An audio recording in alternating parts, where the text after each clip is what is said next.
Hello friends, welcome back to my YouTube channel. उम्मीद करती हूँ आप सभी बढ़िया होंगे। हम लोग बात करते हैं पिछले वीडियो के बारे में। तो पिछले वीडियो में मैंने आप लोगों को टेबल क्रिएट करना बताया था कि कभी भी एक्सेल में हम लोग टेबल कैसे क्रिएट करते हैं। तो उम्मीद करती हूँ टेबल क्रिएट करना आप लोग को अच्छे से समझ में आ गया होगा। इस वीडियो में हम लोग कुछ फार्मूले के बारे में सीखेंगे।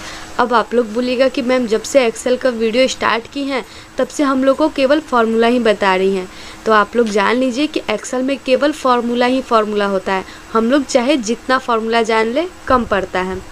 तो चलिए वीडियो स्टार्ट करते हैं। वीडियो स्टार्ट करने से पहले आप सभी मेरे चैनल को सब्सक्राइब कर लीजिएगा, वीडियो को लाइक कर लीजिएगा और अधिक से अधिक शेयर कीजिएगा।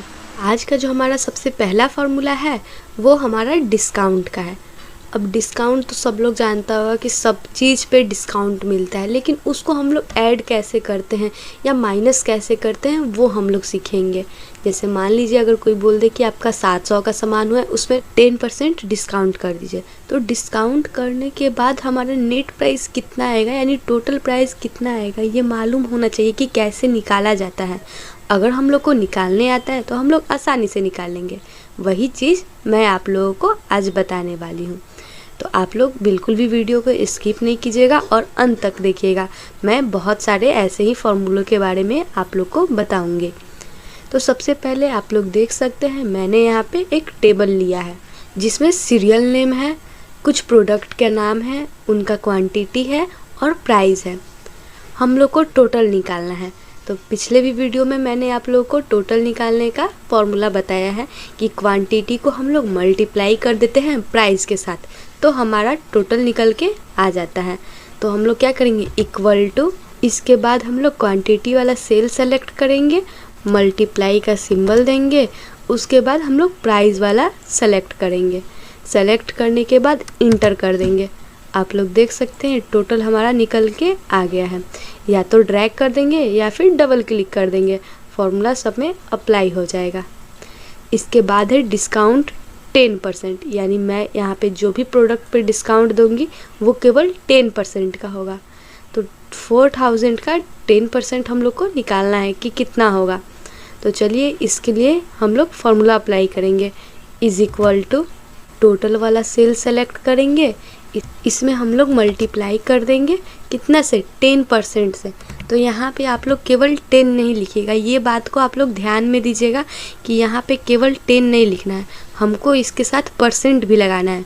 अगर हम लोग 10 लिख के कर देते हैं तो 4000 में 10 से मल्टीप्लाई हो जाएगा, लेकिन अगर हम यहाँ पे परसेंट का सिंबल लगाएंगे तो परसेंट में जो भी कटना होगा वो कटेगा।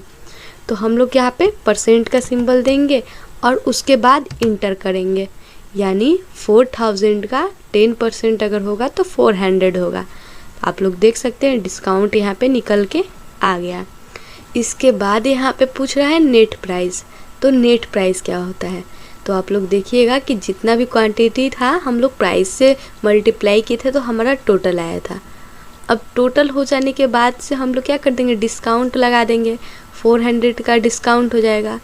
आप लोग दुकान पे जाते हैं तो बोलते हैं ना कि हाँ टोटल सामान 2000 का हुआ है, उस पे अगर हम लोग 10% का डिस्काउंट कर दें तो हमारा टोटल प्राइस कितना आएगा, तो हम लोग क्या बोलते हैं 1800 आएगा।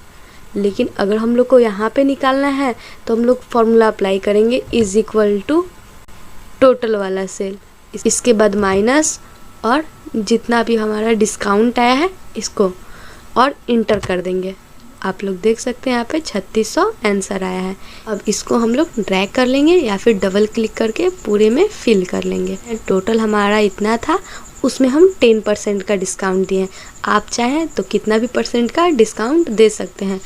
बस इस बात का ध्यान रखना है कि हम लोग कभी भी फार्मूला अप्लाई करें तो नंबर के साथ परसेंटेज ज़रूर लगाएं, नहीं तो वहाँ पे हमारा फार्मूला गलत हो जाएगा। इतना करने के बाद आप लोग देख सकते हैं डिस्काउंट भी निकल जाएगा। अब टोटल में से डिस्काउंट माइनस कर देंगे तो हमारा नेट प्राइस आ जाएगा। तो सिंपल सा है बस डिस्काउंट का फॉर्मूला। उम्मीद करती हूँ आप लोगों को समझ में आ गया होगा। इसके बाद जिस फार्मूला के बारे में हम लोग बात करेंगे वो हमारा जीएसटी एंड जीएसटी रिटर्न का है। ये फार्मूला क्या होता है ये मैं आप लोगों को बताऊंगी। इसमें मैं जीएसटी से रिलेटेड आप लोगों को फार्मूला अप्लाई करने के लिए बताऊंगी। जैसे मान लीजिए हम लोग कोई भी प्रोडक्ट खरीदते हैं, उस पर कुछ ना कुछ % GST कटता है। वो कैसे करता है, कौन सा फॉर्मूला अप्लाई होता है, क्योंकि पुराना ज़माना तो है नहीं कि हम लोग कॉपी पेन से करेंगे। सब काम हम लोगों को सिस्टम से करना है, और ख़ासकर ये सब काम हम लोग एक्सेल पे करते हैं। तो चलिए आप लोग देखिएगा कि GST का फॉर्मूला मैं कैसे अप्लाई कर रही हूँ। यहाँ पे GST मुझे 2% लेना है। आप लोग के ऊपर डिपेंड करता है कि आप लोग को कितना % लेना है, या आप जिस कंपनी में काम करते हैं उसमें जितना % हो आप उतना % ले लीजिएगा। सेम वही फॉर्मूला रहेगा, बस यहाँ 2 है वहाँ 5 रहेगा, बाकी का कोई चेंज नहीं होगा। तो चलिए सबसे पहले हम लोग GST वाले फर्स्ट सेल में आएंगे, और इसके बाद हम लोग फॉर्मूला अप्लाई करेंगे इक्वल टू। इसके बाद हमारा जो टोटल प्राइस आएगा इसको सेलेक्ट करेंगे। इसके बाद से हम लोग इसमें मल्टीप्लाई कर देंगे 2%, यहाँ पे 2 और %। ये आप लोग हमेशा ध्यान दीजिएगा कि GST कटाना हो या फिर हमको डिस्काउंट करना हो, हम लोग % साथ में लिखते हैं। और भी आगे आप लोग को फॉर्मूला मिलेगा तो उसमें भी आप लोग को % साथ में लिखना है, नहीं तो मतलब कुछ और निकल जाएगा इस फॉर्मूला का। इसके बाद हम लोग इंटर करेंगे। आप लोग देख सकते हैं 6000 का जो GST होगा 2% वो 120 रुपया होगा। इसको मैं ड्रैग करके पूरे में फिल कर ले रही हूँ। इसके बाद आता है हमारा नेट प्राइस। अब नेट प्राइस कैसे निकालना है ये आप लोग ध्यान दीजिएगा, क्योंकि ये आप लोग पे डिपेंड करता है। अगर आप लोग अच्छे से समझते हैं तो नेट प्राइस आसानी से निकाल देंगे। नेट प्राइस का मतलब क्या होता है कि टोटल में से कितना हम लोग को माइनस करना है, कितना प्लस करना है। अब ये मालूम रहेगा कि कब माइनस करना है कब प्लस करना है, तो हम लोग आसानी से कर लेंगे। देखिए जो भी चीज़ हम लोग को अपने तरफ से देना पड़ता है हम लोग वो प्लस कर देते हैं, और जो भी चीज़ शॉपकीपर या अगले कोई भी इंसान से हम लोग को मिलता है वो हम लोग माइनस कर देते हैं। यहाँ पे GST दिया है, GST हम लोग पे करते हैं, यानी GST प्लस होगा। अगर वही बात करें हम लोग डिस्काउंट की, तो डिस्काउंट दुकानदार हम लोग को देता है, तो उस समय डिस्काउंट में माइनस होगा। तो चलिए हम लोग नेट प्राइस निकालते हैं। नेट प्राइस निकालने के लिए हम लोग इक्वल टू करेंगे, टोटल वाले सेल को सेलेक्ट करेंगे, प्लस करेंगे, इसके बाद GST वाले सेल को सेलेक्ट करेंगे और इंटर कर देंगे। आप लोग देख सकते हैं हमारा नेट प्राइस आ गया। अब हम लोग क्या कर रहे हैं टोटल करने के लिए कि इज इक्वल टू ये सेल सेलेक्ट करो, वो सेल सेलेक्ट करो, तब इंटर करो, या फिर सम का फॉर्मूला निकालो। अगर इतना आप लोग को नहीं करना है तो आप लोग देख लीजिए हम लोग को शॉर्टकट की के जरिए कैसे ऐड करना है। जो भी सेल का एडिशन निकालना है पहले उसको सेलेक्ट कर लीजिएगा, उसके बाद जिसमें निकालना है उसको भी सेलेक्ट कर लीजिएगा। सेलेक्ट करने के बाद अल्ट के साथ इक्वल टू प्रेस करना है। अल्ट के साथ जैसे ही मैं इक्वल टू प्रेस करूँगी आप लोग देख सकते हैं एडिशन होके आ जाएगा। तो ये बहुत आसान तरीका होता है सम करने का। शॉर्टकट की के भी जरिए हम लोग सम कर सकते हैं। देखिएगा जब मैं इसमें क्लिक करूँगी तो यहाँ पे सम का फॉर्मूला अप्लाई हुआ हुआ शो कर रहा है। इसके बाद है हमारा GST रिटर्न या रिमूव GST। ये तो हो गया कि हम टोटल निकाल लिए, जितना % GST देना है उतना % GST भी निकाल लिए और नेट प्राइस निकाल दिए। अगर कोई आपसे कह दे कि इतना टोटल हुआ है इसमें से GST माइनस कर दो और उसके बाद हमको टोटल बताओ, तो फिर हम लोग उस समय कंफ्यूज हो जाते हैं, या कहिए कि कन्फ्यूजिया जाते हैं कि क्या करें क्या नहीं करें। तो उस समय हम लोग को GST रिटर्न या रिमूव GST का फॉर्मूला अप्लाई करना पड़ता है। जैसे यहाँ पे देखिएगा नेट प्राइस हमारा ये शो कर रहा है। अगर मैं बोल दूँ आप लोग से कि इसमें 2% का GST ऐड है, आप GST को अलग कर दीजिए और टोटल प्राइस को अलग कर दीजिए, तो हम लोग को समझ में नहीं आएगा कि कितना अलग करना है क्या अलग करना है। अगर हम लोग सिंपल सा जानते हैं कि कितना % GST ऐड है, हम लोग तुरंत उस चीज़ को रिमूव कर देंगे या फिर GST हटा के हम लोग प्राइस बता देंगे। तो चलिए मैं आप लोग को ये बताती हूँ फॉर्मूला बताने से पहले हम लोग को एक काम करना है, ये आप ज़रूरी से करिएगा। जितना भी % आप लोग को GST रिमूव करना है वो किसी भी एक सेल में जाके वहाँ पे 2% लिख दीजिएगा। केवल बस 2% लिखना है, या स्मॉल से लिखिए, छोटा में लिखिए, बड़ा में लिखिए, केवल 2% आप लोग को लिख देना है। मैं यहाँ पे थोड़ा सा इसको जूम कर दे रही हूँ ताकि आप लोग को अच्छे से दिखे। 2% लिख दी। इसके बाद हम लोग जीएसटी रिटर्न वाले सेल में आएंगे और यहाँ पे फॉर्मूला अप्लाई करेंगे। फॉर्मूला के लिए हम लोग इक्वल टू नेट प्राइस वाले सेल को सेलेक्ट करेंगे। अब आप लोग बोलिएगा कि टोटल वाले सेल को क्यों नहीं सेलेक्ट की, तो इसमें हम लोग जीएसटी अप्लाई नहीं किए हैं। ये जीएसटी अप्लाई करने से पहले का हमारा टोटल है और ये जीएसटी अप्लाई करने के बाद का हमारा प्राइस है या टोटल है। तो हम लोग को इसमें क्या करना है, रिमूव जीएसटी में सिंपल सा जीएसटी रिमूव करना है। इसमें जब है ही नहीं तो हम लोग इसमें से रिमूव ही नहीं करेंगे, हमको जीएसटी रिमूव करना है इसमें से, इसीलिए हम लोग नेट प्राइस वाला सेल सेलेक्ट किए हैं। इसके बाद हम लोग डिवीज़न का सिंबल देंगे और ब्रैकेट ओपन करेंगे। ब्रैकेट ओपन करने के बाद हम लोग 1 लिखेंगे, प्लस लेंगे और इसके बाद हम लोग जो 2% लिखे हैं वो कोई भी सेल हो, बस उसको सेलेक्ट कर लेना है। सेलेक्ट करने के बाद कर्सर आपको J3 यहाँ पे शो कर रहा है, इसके बीच में या इसके पहले या इसके बाद में कहीं भी कर्सर लाना है और F4 प्रेस कर देना है। इससे लॉक लगता है। अब लॉक क्यों लगाया जाता है ये जैसे जैसे मैं आगे वीडियो में बढ़ूँगी आप लोग को क्लियर कर दूँगी। इसके बाद हम लोग को ब्रैकेट क्लोज़ करना है। ब्रैकेट क्लोज़ करने के बाद इंटर करना है। आप लोग देख सकते हैं जैसे ही मैं इंटर की यहाँ पे हमारा 6000 आंसर आ रहा है, जो कि हमारा टोटल था जीएसटी अप्लाई करने से पहले। यानी इसमें से अब जीएसटी रिमूव हो गया है। जीएसटी रिमूव हो गया या सही से रिमूव हुआ है कि नहीं इसका कैसे पता चलेगा, तो हमारा जो पहले वाला टोटल है वो हमारा रिमूव जीएसटी के बराबर हो जाएगा। आप लोग देख सकते हैं क्योंकि ये जीएसटी अप्लाई करने से पहले का हमारा टोटल है। अगर ये बराबर हो गया हमारा जीएसटी रिटर्न के, यानी इसमें से जो हमारा जीएसटी था वो रिमूव हो गया है। बस यही काम रहता है जीएसटी का और जीएसटी रिटर्न का। तो उम्मीद करती हूँ आप लोग को अच्छे से समझ में आ गया होगा।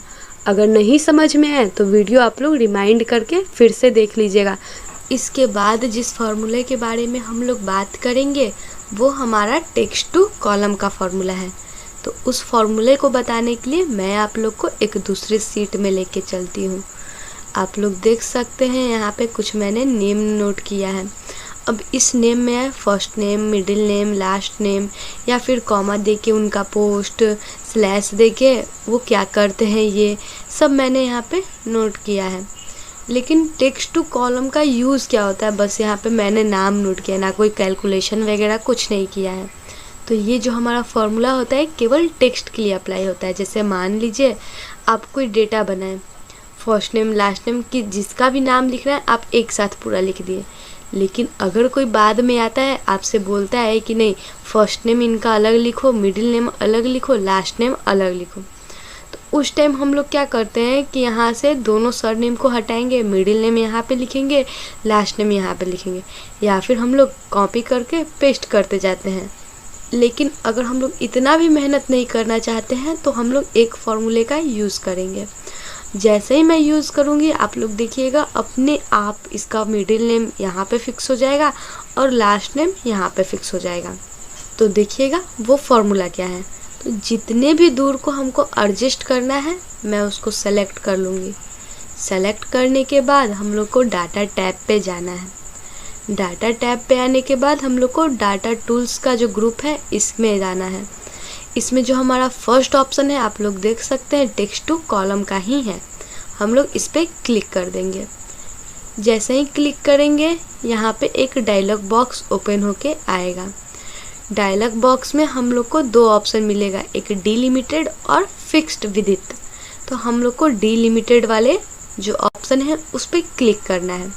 ऐसे मैं आप लोग को दोनों ऑप्शन के बारे में बताऊंगी, लेकिन पहले मैं डिलिमिटेड वाले को सेलेक्ट करती हूँ। इसके बाद से नेक्स्ट करना है। नेक्स्ट करने के बाद से डिलिमिटर्स लिखा है। डिलिमिटर्स मतलब किसके बाद हमको तोड़ना है। टैब एक सेमी कॉलन रहता है, सेमी कॉलन के बाद तोड़ना है, कॉलम के बाद तोड़ना है, या स्पेस के बाद तोड़ना है, या अलग करना है। जैसे मान लीजिए मैंने यहाँ पे स्पेस का यूज़ किया है। अगर मैं स्पेस पे टिक करूँगी तो स्पेस के बाद जो भी वर्ड रहेगा वो नेक्स्ट में चला जाएगा। तो मैंने यहाँ पे सब जगह स्पेस का यूज़ किया है, इसलिए मैं यहाँ पे स्पेस पे टिक करूँगी। जैसे ही मैं स्पेस पे टिक करूँगी आप लोग प्रीव्यू में देख सकते हैं फर्स्ट नेम, उसके बगल वाले कॉलम में मिडिल नेम और उसके बगल वाले कॉलम में लास्ट नेम शो कर रहा है। अगर वही मैं इस पे से टिक हटा दूँ तो आप लोग देख सकते हैं पूरा नेम जो है एक साथ शो कर रहा है। तो मैं स्पेस का यूज़ की हूँ तो यहाँ पे स्पेस टिक कर रही हूँ। इसके बाद से नेक्स्ट करेंगे और फिनिश करेंगे। जैसे ही मैं फिनिश करूँगी आप लोग देख सकते हैं यहाँ पे मिडिल नेम और लास्ट नेम अलग अलग आ गया है। यहाँ से इसको भी मैं जूम कर देती हूँ ताकि आप लोग को अच्छे से दिखेगा। यहाँ पे आप लोग देख लीजिए, और एडजस्ट करना है तो इसको अपने हिसाब से एडजस्ट कर लीजिएगा।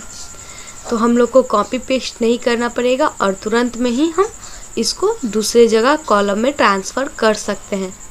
इसके बाद एक यहाँ पे आप लोग देखिएगा मोहन कुमार पंडित लिखे हैं और कॉमा देके मैनेजर दिखे हैं। ये तो हो गया कि हमारा स्पेस वाला था तो हम लोग स्पेस पे टिके। ये हमारा कॉमा वाला है तो इसके लिए कौन सा फॉर्मूला अप्लाई करना है, तो अलग फार्मूला किसी के लिए नहीं है, बस थोड़ा सा का डिफरेंट है। हम लोग को इसको सेलेक्ट करना है, डाटा टैब पे जाना है, data tools, text to column, यहाँ पे डिलिमिटेड करना है और नेक्स्ट कर देना है।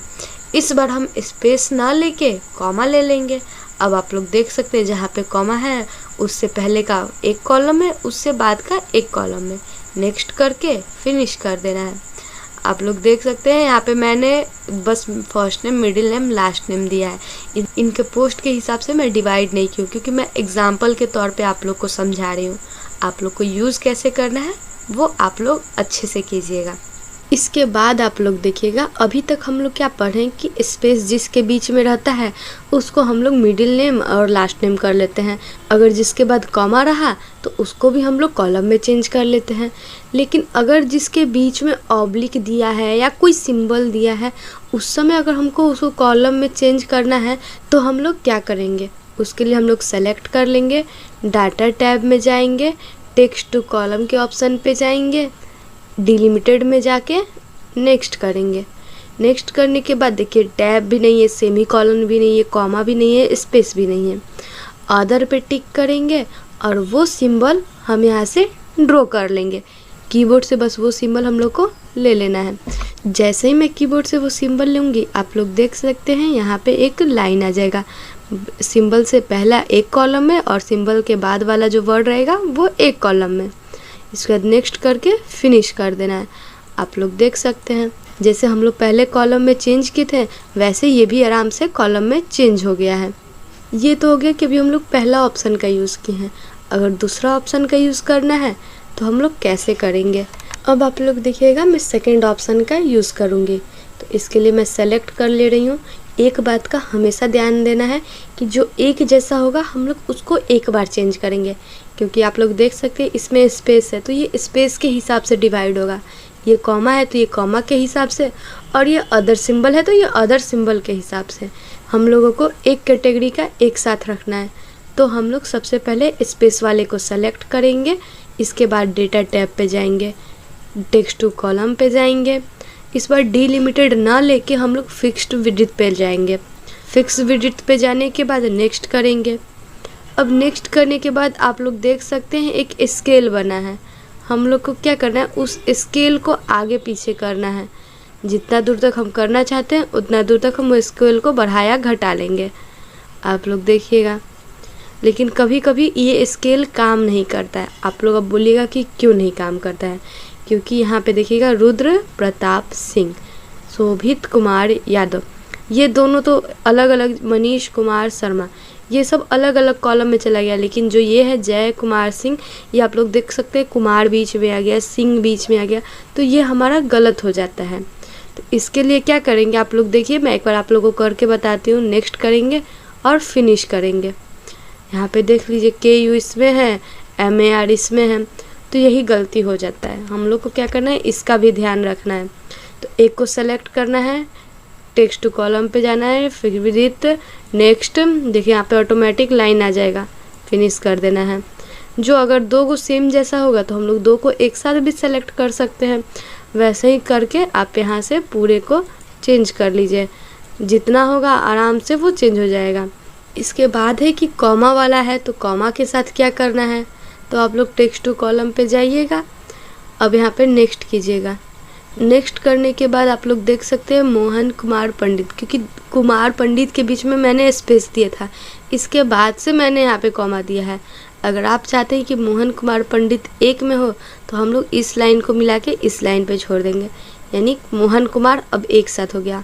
हम लोग चाहते हैं पंडित भी एक साथ हो तो हम लोग कॉमा जहाँ है वहाँ लाइन ला के छोड़ देंगे। तो इससे क्या होगा कि मोहन कुमार पंडित एक में और मैनेजर एक में। नेक्स्ट करके फिनिश।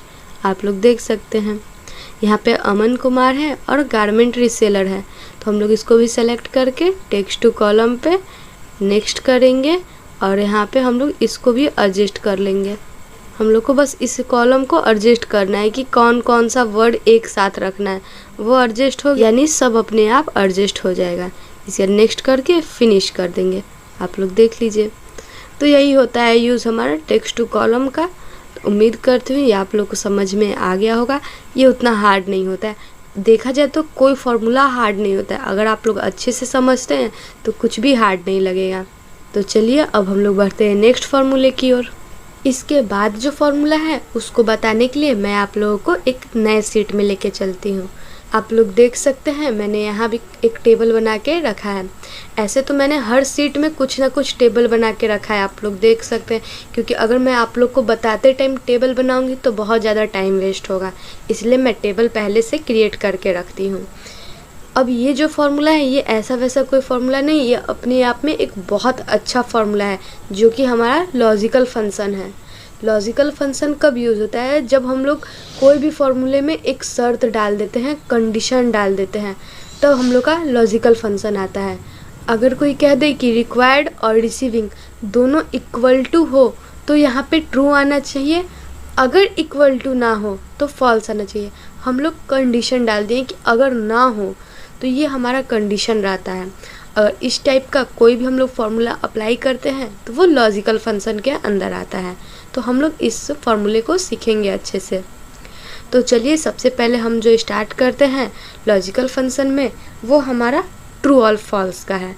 ट्रू और फॉल्स हम लोग कैसे अप्लाई करते हैं आप लोग देख सकते हैं। यहाँ पे मैंने कुछ फ्लावर्स नेम लिया है। रिक्वायर्ड यानी हम लोग को इतने फ्लावर्स का ज़रूरी है, रोज़ 250 मतलब 250 रोज़ की हम लोग को ज़रूरत है। रिसीविंग हम लोग को मिला कितना है 250। लोटस का ज़रूरी है 52 लेकिन मिला कितना है 50। तो अगर हमको इसका रिज़ल्ट में देखना है कि अगर दोनों का रिक्वायर्ड और रिसीविंग सेव हुआ तो यहाँ पे ट्रू आना चाहिए, अगर सेम ना हुआ तो फॉल्स आना चाहिए। तो उसके लिए हम लोग लॉजिकल फंक्शन का यूज़ करेंगे, उसमें भी ट्रू और फॉल्स वाला। तो सबसे पहले हम लोग रिज़ल्ट पे क्लिक करेंगे और यहाँ पे फॉर्मूला अप्लाई करेंगे। इज़ इक्वल टू रिक्वायर्ड वाला सेल, इसके बाद से फिर इक्वल टू देंगे और रिसीविंग वाला सेल लिखने के बाद से इंटर कर देना है। अगर दोनों बराबर रहा तो ट्रू आएगा, अगर बराबर नहीं रहा तो फॉल्स आएगा। आप लोग देख सकते हैं रिक्वायर्ड और रिसीविंग बराबर है तो ट्रू है, नहीं बराबर है तो फॉल्स, फिर बराबर नहीं है तो फॉल्स, बराबर है तो ट्रू। चलिए मैं इसको भी थोड़ा सा जूम कर दे रही हूँ ताकि ये आप लोग को अच्छे से दिखेगा। यहाँ पे आप लोग देख सकते हैं ट्रू फॉल्स, जो भी सेम है ट्रू और जो सेम नहीं है फॉल्स। तो यही हमारा ट्रू और फॉल्स का फॉर्मूला होता है। क्या करना है, इक्वल टू करना है, रिक्वायर्ड लेना है, फिर इक्वल टू करके रिसीविंग लेना है। एक इक्वल टू हमारा फंक्शन का या फॉर्मूला का आता है और दूसरा B2 बराबर C2, अगर बराबर रहा तो ट्रू नहीं तो फॉल्स। तो उम्मीद करती हूँ ये समझ में आप लोग को आ गया होगा। अब दूसरा जो हम लोग लॉजिकल फंक्शन के बारे में पढ़ने वाले हैं वो हमारा इफ़ का है। इफ़ का फंक्शन भी बहुत अच्छा फंक्शन होता है। तो चलिए हम लोग इसको भी सीखते हैं। यहाँ पे देख लीजिएगा मैंने जो टेबल बनाया है इसमें सीरियल नेम, प्रोडक्ट, सेल्स और यूजिंग इफ़ फंक्शन, यानी प्रोडक्ट पेन है 50 रुपये में सेल्स हुआ है। चलिए अब मैं आप लोग को बताती हूँ। यहाँ पे हम लोग को सेल पे आना है, इज़ इक्वल टू लिखना है, इफ़ लिखना है, is equal to if bracket open. अब यहाँ पे अगर आप लोग को थोड़ा बहुत याद नहीं है फॉर्मूला तो आप लोग को हिंट मिल सकता है।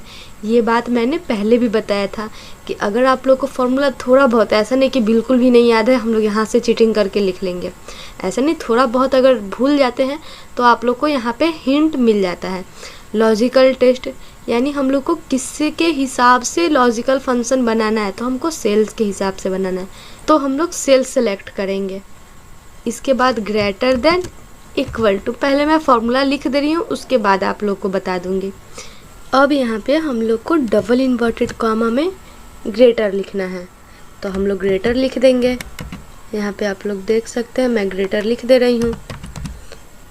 इसके बाद से हम लोग को फिर कॉमा देना है। कॉमा देने के बाद फिर अब डबल इन्वर्टेड कॉमा में लेसर लिख देना है, तो यहाँ पे मैं लेसर भी लिख दे रही हूँ। ब्रैकेट क्लोज करना है और इंटर कर देना है। अभी मैं इंटर नहीं करूँगी, पहले मैं इस फॉर्मूले के बारे में आप लोग को अच्छे से समझा दूँ। देखिए यहाँ पे इज इक्वल टू इफ़, यानी अगर जो हमारा सेल्स है ये बड़ा या बराबर हुआ, अगर ये बड़ा या बराबर हुआ, यहाँ पे हम लोग एक वर्ड छोड़ दिए हैं 50। अगर हमारा ये जो सेल्स का सेल है ये बड़ा या बराबर हुआ 50 के, तो ग्रेटर होगा, और अगर नहीं तो हमारा लेसर होगा। तो इतना लिखने के बाद से हम लोग इंटर कर देंगे। आप लोग देख सकते हैं यहाँ पे ग्रेटर लिख के आ गया। अगर आप लोग को फॉर्मूला चेक करना है तो आप या फिर यहाँ पे डबल क्लिक कीजिए, या फिर एक बार क्लिक करके आप लोग ऊपर फॉर्मूले बार में चेक कर सकते हैं। यहाँ पे देखिए इज इक्वल टू इफ़, यदि हमारा जो सेल्स है ये बड़ा या बराबर हुआ 50 के, यानी 50 रहा या 50 से बड़ा रहा तो ग्रेटर लिखेगा, अगर ऐसा नहीं हुआ तो लेसर लिखेगा। इसके बाद हम लोग इंटर कर देंगे। 50 से बड़ा है तो ग्रेटर, इसको हम लोग ड्रैग कर देते हैं। 50 से जितना बड़ा है ग्रेटर, 50 से छोटा है तो लेसर। बस यही काम होता है इफ फंक्शन का। आप वहाँ पे कंडीशन कुछ भी लगा सकते हैं। हम चाहें ग्रेटर या लेसर ना लिख के ट्रू फॉल्स कर दें, या फिर दूसरा कुछ भी हम लोग अपने ज़रूरत के अनुसार लिख सकते हैं। बस वो उसी के अकॉर्डिंग वहाँ पे शो करेगा। जैसे ग्रेटर हुआ 50 से बड़ा हुआ तो ग्रेटर होगा, और अगर 50 से छोटा हुआ तो लेसर होगा। तो उम्मीद करती हूँ इफ फंक्शन भी आप लोग को समझ में आ गया होगा। इसके बाद हम लोग जिस लॉजिकल फंक्शन के बारे में बात करने वाले हैं वो हमारा एंड का और का फंक्शन है। तो इसके लिए भी मैं आप लोग को एक दूसरे सीट में लेके चलती हूँ। आप लोग बहुत ध्यान से देखिएगा। एक होता है एंड का फंक्शन, एक होता है और का फंक्शन। दोनों में क्या डिफरेंट होता है? अगर नॉर्मली देखा जाए तो एंड और में हम लोग को कोई अंतर नहीं दिखता है, लेकिन अगर सही मायने में कहें तो एंड और में बहुत अंतर होता है। एंड क्या करता है? पूरे लोग को लेता है। एंड का मतलब मी एंड माई ब्रदर, यानी मैं और मेरा भाई दोनों। लेकिन अगर मैं लिख दूँ मी और माई ब्रदर, यानी मैं या फिर मेरा भाई, यानी दोनों में से किसी एक को। तो उसी तरह यहाँ पे एंड और का फंक्शन काम करता है। अभी जैसे जैसे मैं फॉर्मूला को एक्सप्लेन करूँगी आपका डाउट और क्लियर होते जाएगा। इस टेबल पे मैं आप लोग को 2 फार्मूला बताने वाली हूँ, या इनफैक्ट कहिए कि 3 फार्मूला, इसलिए मैंने परसेंट वाले को अभी ब्लैंक रखा है। हम लोग को फेल या पास पे आना है और यहाँ पे फॉर्मूला अप्लाई करना है। इज इक्वल टू, इसके बाद हम लोग को लिखना है एंड। पहले मैं एंड का फंक्शन बता रही हूँ, उसके बाद और का बताऊँगी। एंड लिखने के बाद से ब्रैकेट ओपन कर देना है। यहाँ पे आप लोग देख सकते हैं लॉजिकल 1 लॉजिकल 2 शो कर रहा है, तो अब इसके हिसाब से हम लोग को फॉर्मूला डालना है। तो मैं क्या कर रही हूँ, इंग्लिश वाला जो सेल है इसको सेलेक्ट कर रही हूँ, ग्रेटर देन इक्वल टू 30, फिर कॉमा दूंगी। इसके बाद मैं डी वाला सेल सेलेक्ट करूँगी, फिर ग्रेटर देन इक्वल टू 30, फिर कॉमा देना है। इसके बाद से ई वाला सेल सेलेक्ट करना है, फिर हम लोग ग्रेटर देन इक्वल टू 30। मैं क्या कर रही हूँ कि मुझे बार बार सेल सेलेक्ट करना है तो मैं माउस से कर रही हूँ। अगर मुझे माउस से नहीं करना है तो हम लोग यहाँ पे डायरेक्ट सेल का नाम लिख सकते हैं। आप लोग देख सकते हैं ये सेल का नाम क्या है, F5। तो हम यहाँ पे डायरेक्ट F5 भी लिख सकते हैं। जैसे ही मैं F5 लिखूँगी आप लोग देख सकते हैं साइंस वाला जो सेल था वो सेलेक्ट हो गया है। F5 लिख के ग्रेटर देन इक्वल टू 30, इतना हम लोग को लिख देना है। इसके बाद से नॉर्मली हम लोग को ब्रैकेट क्लोज करना है और इंटर करना है। आप लोग देख सकते हैं यहाँ पे ट्रू आया। चलिए मैं थोड़ा सा डेटा को जूम कर ले रही हूँ ताकि आप लोग को अच्छे से दिखेगा और मैं इस फॉर्मूले को अच्छे से शो कर रही हूँ। आप लोग देखिएगा is equal to and C5 यानी इंग्लिश वाला जो हमारा नंबर है वो बड़ा या बराबर हुआ 30 के। फिर कॉमा देके सेम उसी तरह हिंदी वाला भी नंबर बड़ा या बराबर हुआ 30 के, मैथ वाला भी नंबर बड़ा या बराबर हुआ 30 के, साइंस वाला भी नंबर बड़ा या बराबर हुआ 30 के। ब्रैकेट क्लोज कर दिए, इंटर कर दिए। अगर हम यहाँ पे कुछ नहीं लिखते हैं, फेल या पास ऐसा कुछ नहीं डालते हैं तो नॉर्मली ट्रू फॉल्स लेता है। तो मैंने यहाँ पे अभी कुछ नहीं डाला है। जैसे ही मैं इंटर करूँगी आप लोग देख सकते हैं ट्रू लिखा। अब ट्रू क्यों लिखा? क्योंकि इंग्लिश वाला 30 या 30 से बड़ा है, हिंदी वाला भी 30 या 30 से बड़ा है, मैथ वाला भी 30 या 30 से बड़ा है, साइंस वाला भी 30 या 30 से बड़ा है। तो इतना आप लोग को समझ में आ गया होगा। मैं इसको ड्रैग कर दे रही हूँ। इसमें आप लोग देखिएगा फॉल्स है, इंग्लिश सही है, हिंदी सही है, मैथ में कम हो गया है। तो एंड का जो फंक्शन होता है वो क्या काम करता है? अगर इस सब में से कोई एक भी गलत हो जाए तो ये फॉल्स दे देता है। ठीक है, ये समझ में आ गया होगा आप लोग को। इसके बाद मैं इसको डिलीट कर रही हूँ, या चलिए मैं इसके बाद ही फार्मूला अप्लाई कर दे रही हूँ। फिर से मैं यहाँ और का फार्मूला अप्लाई कर रही हूँ। तो इज इक्वल टू कुछ नहीं करना है, बस और लिखना है। जैसा हम लोग एंड में किए थे वैसे ही हम लोग को और में करना है। बस हम लोग को सेल सेलेक्ट करना है, greater than equal to 30 comma, फिर हम लोग को D5 लेना है। तो चलिए मैं यहाँ से डायरेक्ट लिख ले रही हूँ D5 greater than equal to 30 comma E5 greater than equal to 30।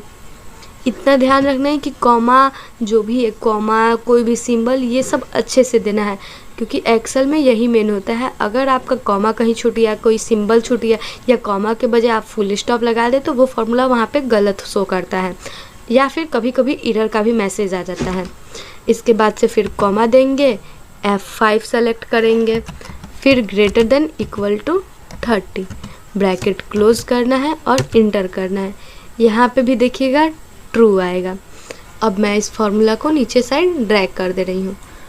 Drag करने के बाद यहाँ पे सब में ट्रू है।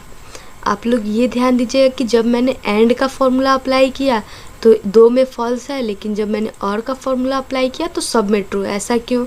तो मैंने अभी बताया था कि एंड का फंक्शन क्या करता है कि अगर एक भी गलत रहा या एक भी इसके अकॉर्डिंग ना रहा तो फॉल्स कर देता है। यहाँ पे भी देखिएगा एक भी इसके अकॉर्डिंग नहीं है तो फॉल्स कर दिया। लेकिन जो हमारा और का फंक्शन होता है उससे मतलब नहीं है, अगर एक भी मैच कर जाए ना तो ये ट्रू कर देगा। तीनों में से इसमें क्या हो रहा था एंड के फंक्शन में कि एक मैच नहीं किया, फॉल्स कर दिया। लेकिन और के फंक्शन में अगर चारों में से कोई, अगर तीनों गलती हो, एक भी मैच कर जाएगा तो इसको ट्रू कर देगा। उम्मीद करती हूँ ये जो हमारा एंड और वाला फंक्शन था ये आप लोग को अच्छे से समझ में आ गया होगा। और इसी के साथ मैं इस वीडियो को यहीं समाप्त करती हूँ। फिर से हम लोग मिलेंगे नेक्स्ट वीडियो में और फिर से कुछ नए फॉर्मूलों के साथ। तब तक आप लोग बने रहिए हमारे चैनल पे। अगर मेरा वीडियो आप लोग को अच्छा लगा तो हमारे चैनल को सब्सक्राइब कीजिएगा, वीडियो को लाइक कीजिएगा और अधिक से अधिक शेयर कीजिएगा।